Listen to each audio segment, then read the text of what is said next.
Hola, ¿qué tal? Muy buenas noches en este especial de Ministerios de Cristo con Amor para el Mundo, de Ministerios de Cristo con Amor para usted.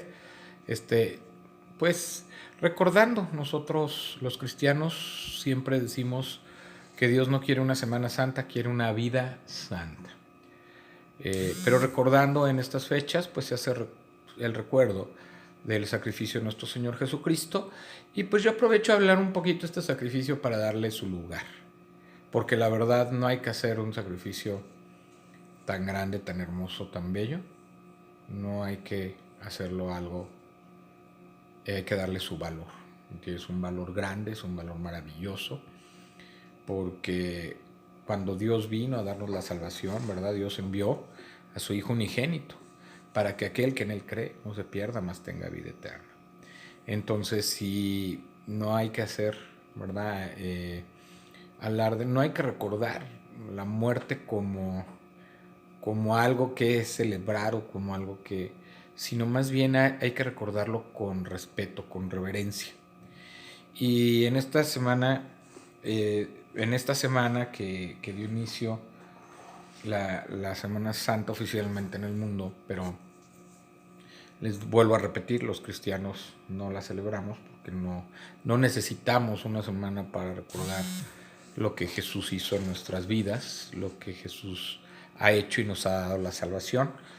Pero recordamos un sacrificio grande, pero también recordamos y celebramos la resurrección. Eso sí, el recuerdo de la resurrección para nosotros es mucho más importante porque con ella trajo la vida eterna a nuestro Señor. Entonces, si con ella trajo la vida eterna, pues qué mejor, ¿no? Entonces, vamos a recordar algunos hechos muy importantes. Ya el otro día hablamos de la entrada triunfal en Jerusalén, de la humildad, ¿verdad?, de Jesucristo. Y hoy vamos a hablar de la autoridad de Jesús. Hay tres cuestiones muy importantes en donde vemos la autoridad y la soberanía que tiene Jesús como Dios mismo, ¿verdad? Y se empieza a ver la autoridad que tiene Jesús para hacer ciertas cosas como Dios mismo. Y cómo esto trae también, ¿verdad? Enojo por parte de los fariseos y de los saduceos. Mire, vamos a primeramente, pues ya Jesús dice, voy a retomar la parte final del capítulo 21, el versículo 10 y el 11, para tomar el contexto. Dice, cuando entró él en Jerusalén, toda la ciudad se conmovió diciendo, ¿quién es este? Y la gente decía, este es Jesús, el profeta de Nazaret de Galilea. Y vamos a lo que vamos a tocar hoy. Y entró Jesús en el templo de Dios y echó fuera a todos los que vendían y compraban en el templo. Y volcó las mesas de los cambistas y las sillas de los que vendían palomas y les dijo, escrito está, mi casa, casa de oración será llamada, mas vosotros la habéis hecho cueva de ladrones. Y vinieron a él en el templo ciegos y cojos y los sanó. Pero los principales sacerdotes y los escribas, viendo las maravillas que hacía, y a los muchachos aclamando en el templo y diciendo, Hosana al hijo de David, se indignaron y le dijeron, ¿oyes lo que estos dicen? Y Jesús les dijo, sí, ¿nunca leísteis? De la boca de los niños y de los que maman, perfeccionaste la alabanza. Esto en el Salmo 8, versículo 2. Y dejándolos, salió fuera de la ciudad a Betania y posó ahí. Entonces vamos a hacer, son tres cuestiones diferentes, pero vamos una por una. La purificación del templo, Jesús ve cómo se ha convertido en un negocio la religión, en un negocio de tradiciones. No sé si a usted le parezca algo a lo que está pasando en esta época. No sé si le suene parecido o algo por ahí. Pero se había convertido, ¿verdad? Se había convertido en un mercado fuera del templo. Gente vendiendo palomas, gente vendiendo becerros, ovejas, vendiendo para el sacrificio, haciendo cambio de dinero por los holocaustos, en fin, ya se había convertido en un negocio. Ya no se le estaba dando la reverencia y la importancia, ¿verdad?, a lo que había establecido Dios. ahora se estaba usando como un negocio, ¿verdad? Como una tradición que estaba dejando dinero a algunos. Y cuando vio Jesús esto, cuando después de que entra a Jerusalén, ve que en el templo, en vez de estar orando, de estar predicando la palabra, estar enseñando el evangelio, preparándose para la fiesta de la Pascua, está viendo todo esto. Entonces Jesús verdaderamente dicen que se indignó, que se enojó, ¿no? Y dice que vendían y compraban en el templo y volcó las mesas de los cambistas y las sillas de los que vendían palomas. Y les dijo, escrito está, es mi casa, casa de oración será llamada, mas vosotros la habéis hecho cueva de ladrones. Y vamos a ver en Lucas esta parte, por favor, en Marcos. Dice, vinieron pues a Jerusalén y entrando Jesús en el templo comenzó a echar fuera a los que vendían y compraban en el templo y volcó las mesas de los cambistas y las sillas de los que vendían palomas. Y no consentía que nadie, aquí ya Marcos nos está dando un detalle más que Mateo no. Dice, y no consentía que nadie atravesase el templo llevando utensilio alguno. Y les enseñaba diciendo, no está escrito, mi casa será llamada casa de oración para todas las naciones, mas vosotros la habéis hecho cueva de ladrones. Y después dice, y lo oyeron los escribas y los principales sacerdotes y buscaban cómo matarle. Esta situación orilló que se enojaran los fariseos, los saduceos y querían matarle. Querían verdaderamente, estaban enojados y querían verdaderamente castigarlo, querían matarlo, querían llevarlo a juicio. Por cuanto todo el pueblo estaba admirado de su doctrina, pero al llegar la noche Jesús salió de la ciudad. Entonces vamos a Lucas, ahora sí, y después vamos a ir a ver qué nos dice Juan en esta parte. Lucas 19, 45 al 48. Acuérdense que estamos analizando la parte final del ministerio de Jesús. Lo estamos estudiando, lo estamos escudriñando para darle su lugar y su importancia y poder conocer esta parte. Y dice, y entrando en el templo comenzó a echar fuera a todos los que vendían y compraban en él. Lucas es un poquito más específico, sí se va en algunos detalles porque algunas cosas las preguntó, pero otras cosas pues se lo dijeron así como con palabras, ¿no? En pocas palabras porque no fue testigo. Diciéndoles, escrito está, mi casa es casa de oración, mas vosotros la habéis hecho cueva de ladrones.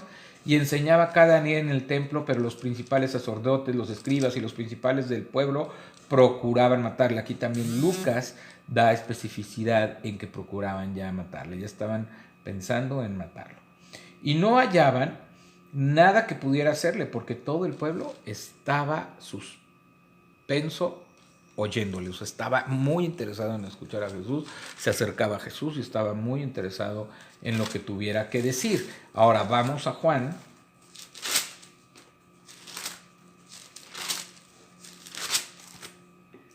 A Juan 2, versículo 13.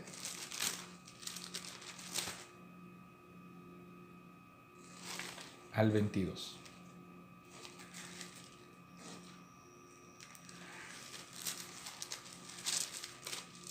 Juan 2, versículo 13 al 22 dice, estaba cerca de la Pascua de los judíos y subió Jesús a Jerusalén y halló en el templo a los que vendían bueyes y ovejas y palomas y a los cambistas allí sentados haciendo un azote de cuerdas. Aquí Juan ya está hablando de lo que él vio. Hizo un azote de cuerdas, o sea, traía unas cuerdas, traía unos látigos y empezó a tirar mesas, a tirar sillas y azotar la cuerda, ¿verdad? Y las ovejas y los bueyes, y esparció las monedas de los cambistas y volcó las mesas y dijo a los que vendían palomas, quitad de aquí esto y no os hagáis de la casa de mi padre casa de mercado. Entonces se acordaron sus discípulos que está escrito, el celo de tu casa me consume. Y los judíos le respondieron y dijeron, ¿qué señal nos muestras ya que haces esto? Respondió Jesús y les dijo, destruid este templo y en 3 días lo levantaré. Aquí Juan ya estamos viendo lo que le dijo Jesús ¿verdad? Y lo que enojó mucho a estos fariseos, estos religiosos. Dijeron luego los judíos: en 46 años fue edificado este templo, y tú en 3 días lo levantarás. Mas él hablaba del templo de su cuerpo. O sea, él hablaba que él iba a morir y que en 3 días iba a resucitar. A eso se estaba refiriendo Jesús. Por tanto, cuando resucitó de entre los muertos, sus discípulos se acordaron que había dicho esto y creyeron en la escritura y la palabra de que Jesús había dicho. Aquí es un poquito más, se va mucho a la relación de Jesús con los fariseos. Dice que tiene una plática, ¿verdad? Y ahí es donde dice que él puede destruir este templo y en 3 días lo levantaré. Pero él se refería a las intenciones de matarle. Jesús estaba refiriendo a las intenciones de matarle, y que aunque ellos destruyeran su cuerpo, destruyeran su vida, él iba a resucitar. Entonces, aquí Jesús está haciendo uso de su autoridad como ya Mesías, como ya el ungido, ya como el enviado, ya como el Hijo de Dios. Ya aquí, ya es, ¿verdad? Ya está tomando su lugar de autoridad frente a los fariseos. Y eso fue lo que a los fariseos les enojó, y eso fue lo que les lastimó de alguna manera, porque ellos no reconocían la autoridad de Jesús, no lo reconocían como Mesías y menos como Hijo de Dios. Entonces, cada vez que Jesús confrontaba esta parte, ellos pues se enojaban y empiezan a planear, ¿verdad?, querer matarlo. Empiezan ahí las ideas, ya ahora sí, de ver cómo se van a deshacer de Jesús. Después, bueno, dice que dejando salió fuera de la ciudad. Esto después, en otra palabra que leímos, dice que salió de noche a Betania y posó allí. Después, por la mañana, volviendo a la ciudad, tuvo hambre, y viendo una higuera cerca del camino, vino a ella y no halló nada en ella, sino hojas solamente, y le dijo: nunca jamás nazca de ti fruto. Y luego se secó la higuera. Viendo estos discípulos, decían maravillados: ¿cómo es que se secó enseguida la higuera? Respondiendo Jesús les dijo: de cierto os digo que si tuviereis fe y no dudareis, no solo haréis esto de la higuera, sino que si a este monte dijereis: quítale y échale en el mar, será hecho. Y todo lo que pidiereis en oración, creyendo, lo recibiréis. Entonces aquí está hablando de la autoridad de Jesús como creador, como Dios mismo, ¿verdad? Que Él tiene control sobre la creación. Aquí de alguna manera está diciendo: nunca jamás nazca de ti fruto. Se enojó porque tenía hambre, vio que no había fruto de la planta, que no había salido fruto, y entonces seca la higuera, ¿verdad? Maldice la higuera, la seca, y no volvió a nacer. Entonces, aquí se sorprenden, los discípulos se sorprenden, los discípulos quedan verdaderamente impactados con ese mensaje, con lo que está pasando. Oye, ¿cómo puede ser que Jesús haga esto? Pues Él es el creador, Él es el creador mismo, Él es Dios mismo, y Él tiene el control sobre la naturaleza y lo puede hacer, como lo hizo también en la tempestad. Entonces Él tiene control sobre eso. Ahora, otro mensaje aquí es, que está diciendo la palabra, es que hay que tener fe para nosotros poder creer que Dios puede hacer las cosas, que Dios puede hacer milagros, que Dios puede hacer maravillas, que Dios puede cambiar nuestra vida, que nos puede hacer una criatura nueva. Necesitamos tener fe.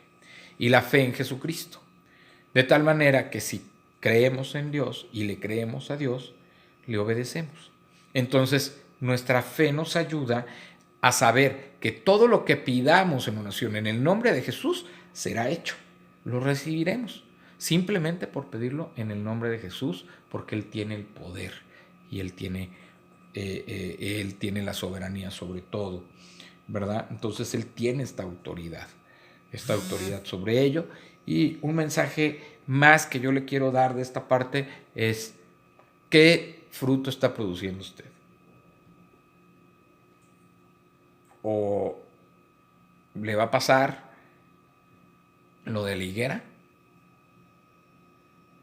Que Dios va a decir: voy a secarla completamente porque no produce fruto. ¿Qué frutos está produciendo usted como persona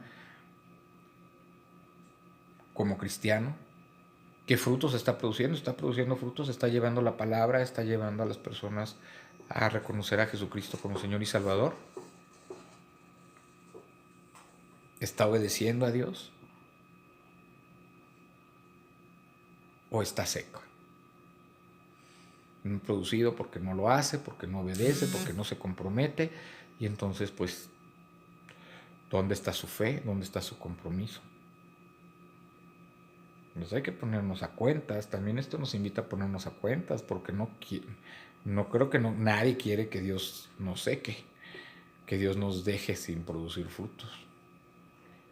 Porque sin Dios estamos secos, estamos sin vida, estamos sin fruto, estamos sin los frutos del Espíritu, sin el amor, el gozo y la paz. Entonces revise su vida, revise si verdaderamente usted entregó su vida a Cristo, porque debería estar produciendo frutos, tanto los frutos del Espíritu como los frutos del Señor, como los frutos que es hacer discípulos. Entonces le dejo con esta enseñanza para que usted lo piense, reflexione y sepa, ¿no? Y tome conciencia de lo que está haciendo para el Señor. Y la última parte que vamos a ver hoy, con la que vamos a cerrar sobre la autoridad de Jesús, es el capítulo 21, versículo 23 al 27, que es: cuando vino al templo, los principales sacerdotes y los ancianos del pueblo se acercaron a él mientras enseñaba y le dijeron: ¿con qué autoridad haces estas cosas? ¿Y quién te dio esta autoridad? Respondiendo Jesús, les dijo: yo también os haré una pregunta, y si me la contestáis, también yo os diré con qué autoridad hago estas cosas. El bautismo de Juan, ¿de dónde era? ¿Del cielo o de los hombres? Ellos entonces discutían entre sí diciendo: si decimos del cielo, nos dirá: ¿por qué pues no le creísteis? Y si decimos de los hombres, tememos al pueblo, porque todos tienen a Juan por profeta. Y respondiendo a Jesús dijeron: no sabemos. Y él también les dijo: tampoco yo os digo con qué autoridad hago estas cosas. Querían ponerle una trampa a Jesús, querían pedirle casi que les informara por qué hacía esas cosas y con qué autoridad, con qué autoridad o quién era él para llegar al templo, ¿verdad? Sacarlos, ¿verdad? Y todavía decirles que él lo podía, que él, mal entendieron ellos, pero todavía decirles que si se destruía el templo, él lo podía reconstruir en 3 días. Y entonces ellos no entendieron y dijeron: ¿cómo un templo que duró tantos años en construirse, lo vas a construir tú en 3 días? ¿Por qué no entendieron? Y entonces los confrontó de tal manera que confrontó la autoridad que tienen ellos. Y aquí vuelve a confrontar esa autoridad y les dice: si ustedes me dicen bajo, ¿verdad?, ¿de dónde era el bautismo de Juan? Si era del cielo o de los hombres, yo les contestaré de dónde, ¿verdad?, de dónde yo traigo esta autoridad. ¿Quién me da la autoridad? ¿Con qué autoridad? ¿Y quién me da esta autoridad? Sin embargo, pues como buenos religiosos, no quisieron decir la verdad. No quisieron mostrar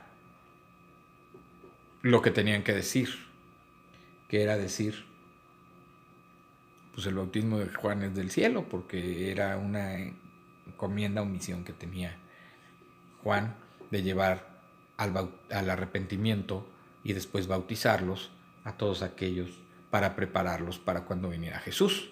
Esa era la encomienda de Juan. Entonces, pues venía del cielo, no de los hombres.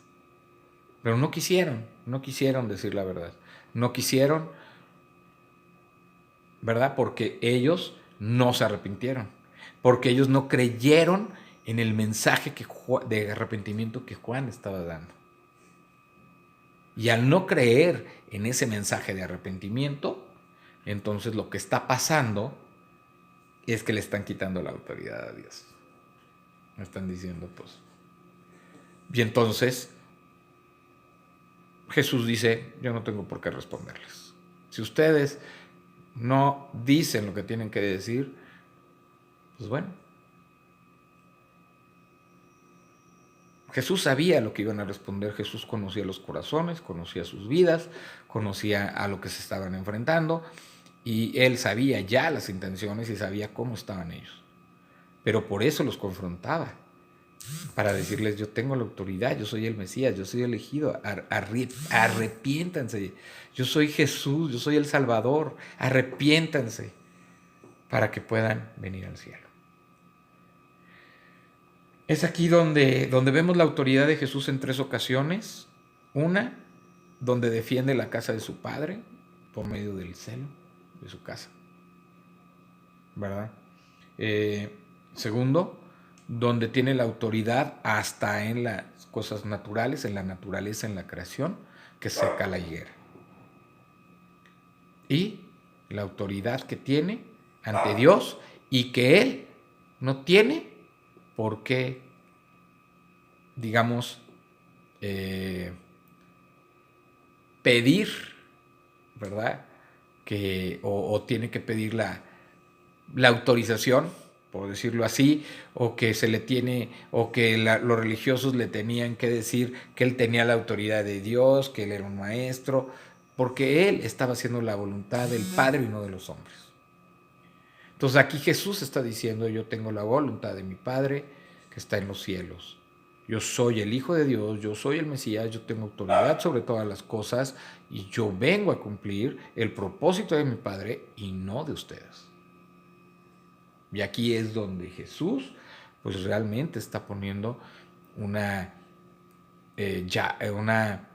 está reviviendo una herida en esa llaga que ha dejado en los fariseos por tanta religiosidad y por tanta tradición.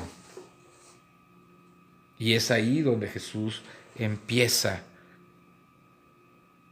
a mostrar una autoridad con su palabra y con su testimonio, con sus milagros y con todo lo que viene haciendo. Y posteriormente viene hablando en parábolas porque le está hablando a las personas para que entiendan. Y vienen las parábolas de los 2 hijos, del hijo desobediente, del hijo obediente, ¿verdad? Viene la de los labradores malvados, que el padre manda a su hijo en una alusión de salvación. El padre manda primero a sus siervos, ¿no? Que son los profetas en esta parte de la parábola, y que los matan, ¿verdad? No les creen, los matan, y después manda al hijo pensando que lo van a respetar y también lo matan, pero después viene el padre y pide, ¿verdad? Pide el precio, digamos el castigo a estos que lo mataron al hijo, ¿no? Entonces, aquí está diciendo Jesús, ¿verdad? Está mostrando a lo que vino a salvarnos, que Él va a morir. Y, bueno, la parábola de la fiesta de las bodas. Y vienen ya otras preguntas. Pero eso lo estaremos analizando, estaremos viéndolo el día de mañana para empezar a llegar a la culminación ya del establecimiento de la cena del Señor. Posteriormente la oración en Getsemaní, y así estaremos viendo ya los últimos detalles de la palabra de Dios, metiéndonos a fondo, reconociendo la palabra de Dios, lo que nos dice acerca de esta voluntad cumplida de Jesús, ¿verdad? Obedeciendo al Padre para darnos la salvación y darle su lugar que corresponde a esta salvación tan grande que correspondió a quitarle la vida a Jesucristo como Señor y Salvador, dar su sangre por nuestros pecados, para salvación de nuestros pecados, pero también reconociendo esa resurrección que es lo que nos anima que un día estaremos en la vida eterna con Él. Que Dios le bendiga, mañana nos vemos, que Dios les acompañe, Dios les guarde. Este fue un espacio especial de Cristo con amor para el mundo, de Cristo con amor para usted.